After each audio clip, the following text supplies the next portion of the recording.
Hi, Matt with eTrailer. If you're looking for a set of affordable chains for those more emergency case situations, we just need a little bit more traction for your 2024 Hyundai Kona, and you're maybe just looking for something to stay legal in your state, then the Titan chain tire chains with a rubber tensioner are going to be a great option for you. Now we're going to have this on our front axle is what the manual recommends, and our tire size is going to be 215/60 R17. Now that's just the size we have today. This will fit a variety of different sizes. If you're not sure if this is going to fit your vehicle, you can actually plug in your vehicle's information into our fit guide to find what's going to be the correct fit for you. Now the reason why I recommend this for your more light duty situations are going to be because we have roller links on our chains today. And that's going to mean a couple things. What that means is, well, these won't have a lot of bite to them because we don't have any hard edges to them.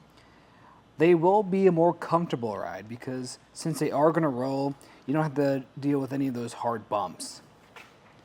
And they're also going to be nice too because they're low profile. So they're not going to be really big, bulky chains, and that also means we're going to have plenty of space to sit underneath our suspension. And they will be constructed from an alloy steel, so they're going to be pretty durable compared to some of the other Titan chain tire chains. We're also going to have this diagonal pattern. This diagonal pattern is giving us a little bit more real estate on our tires, and that's ultimately going to give us more traction when we're driving. More than our ladder rack, but maybe not as much as a diamond pattern. And here in the center is where these chains really stand out.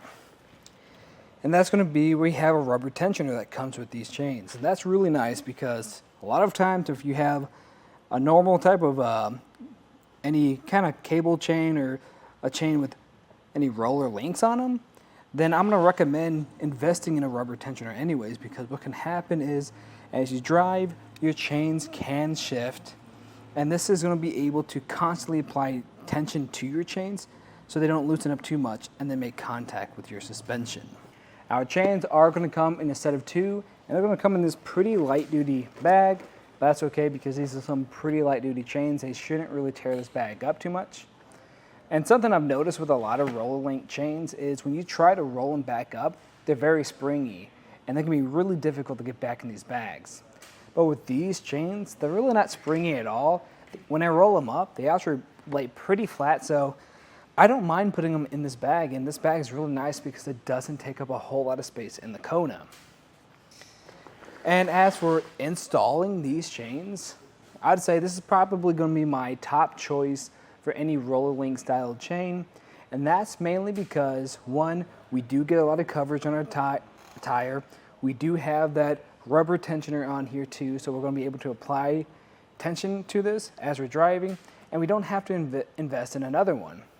But mainly because the installation of this is pretty smooth.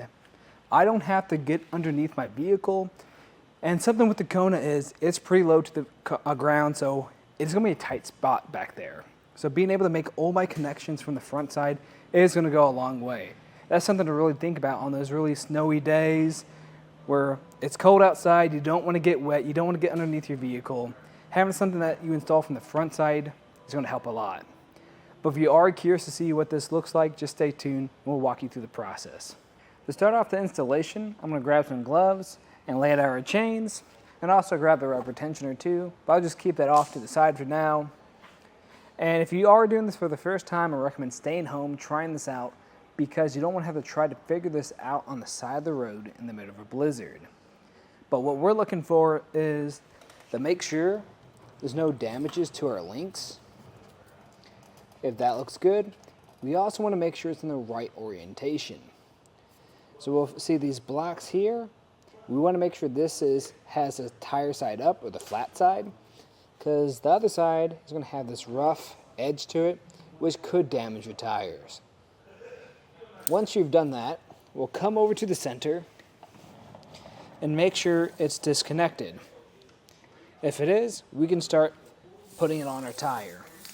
The way I want to do that is just by pushing it behind and kind of flinging it to the other side, or I can grab it and wrap it around. I like to make sure it's pretty even on both ends, so we're not getting any like weird fitment issues. Then I'll grab the back half of it, which is going to consist of a hook and a link. I'm going to make that connection over here, just like that. Once you've done that, we'll come over to the front side, kind of pull on everything, make sure everything's sitting in the correct spot. And then we're going to make this connection, just putting one of these metal blocks through this channel. I'm going to start at one, just to make sure we don't tighten this too much, because we still got to tighten this bottom one. So I'm just going to kind of pull on that some, push it through this channel too. Hand's kind of slipping on a bit. That's something you're going to encounter too, especially if there's a lot of snow outside. Once we've made that connection, I like to come up at the top, kind of pulling in everything. Make sure if there's a weird spot where a lot of that slack is being stored, we can take that out. I'll try to tighten this a bit more. I think I can get that second block through that channel.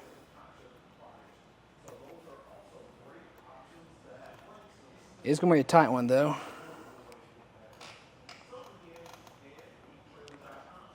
Almost there. There we go. Got it on.